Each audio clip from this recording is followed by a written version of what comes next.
It's always so funny to me when people will accuse me of contributing to anti-Semitism because I'm speaking out against Israel. And, you know, my primary motivation is not this, but I have to point out that Jews speaking out against Israel do much more to defeat and lessen and prevent anti-Semitism than Jews who are cheering on Israel. I mean, literally, like, the last thing Jews should want is Israel live streaming its crimes against humanity, it's genocide. The last thing that Jews need is for people to think that that's being done in the name of Jews and with the consent of all Jews. And so it's just so laughable to me that people dare to call Jews who are critical of Israel anti-Semites or self-loathing Jews, especially given things like this.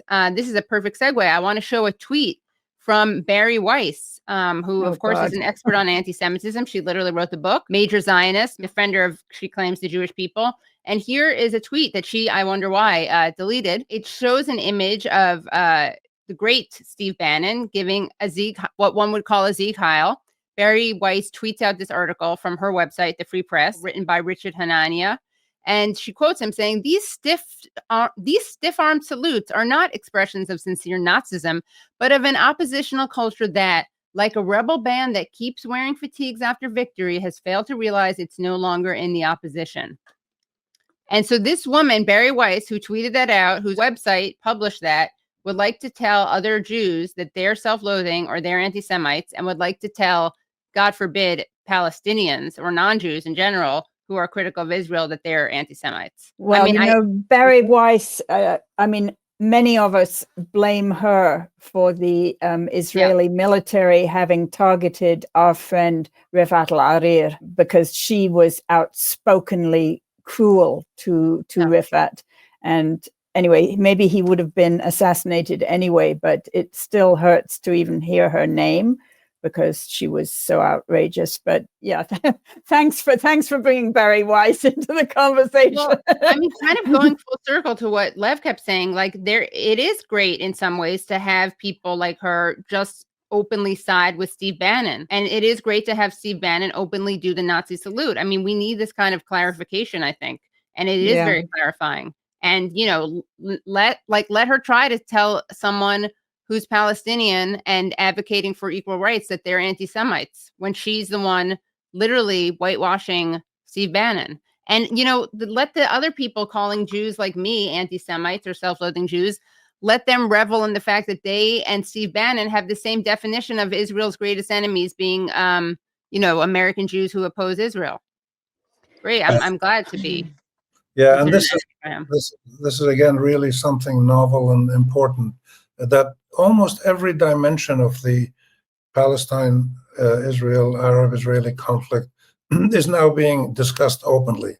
The Israelis will still try to avoid having any discussion of history, but they can't stop it. It's the floodgates have opened, and people are talking about the Nakba, they're talking about the Balfour Declaration, they're talking about the early Zionists. There's so many things, and why the U.S. Congress and executive are so fiercely supporting Israel, despite all the terrible things that Israel might be doing that are deemed to be plausible war crimes or genocide. This is a new situation, and the Zionists are having a really difficult time coming to terms with this. And this is why what they're doing now is trying to shut down basic freedoms in the United States and in Western Europe about freedom of speech.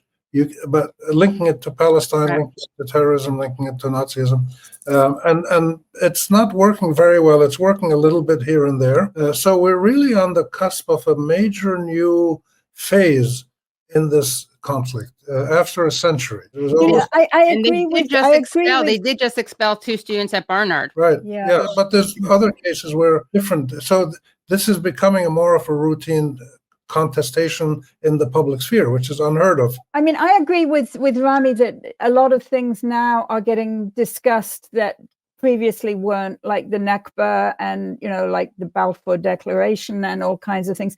I do think that talking openly and calmly about Hamas is still a red line for many people.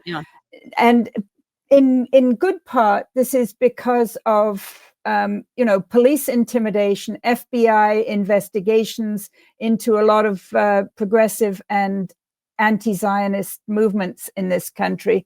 And when we were setting up speaking gigs for the book in various parts of the country, I'm not going to mention which, some organizations that I have had alliances with for many years said, sorry, Helena, we just, it's too dangerous for us too far, right? to talk about the H word, Right.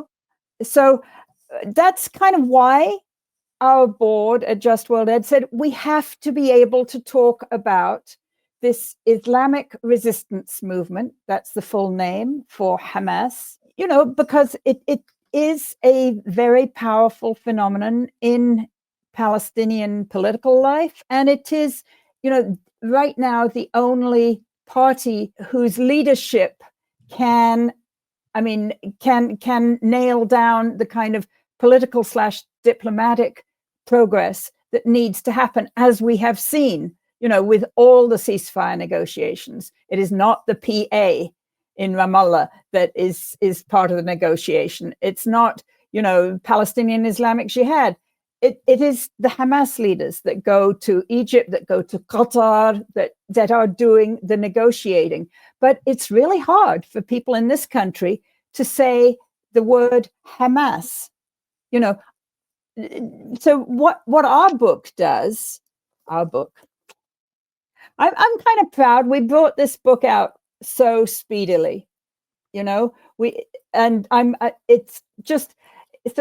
the digest of 5 great webinars that Rami and I co-hosted with 5 people who are real experts on the movement, but it's not for specialists. I mean, what we were trying to do was to make something that's really readable, that brings to people who are not specialists the kind of basic knowledge they need in order to understand the relationship between the political wing of Hamas and the military wing of Hamas. How is Hamas's political wing organized? But we also have, like a timeline and a list of major people who are mentioned in the book.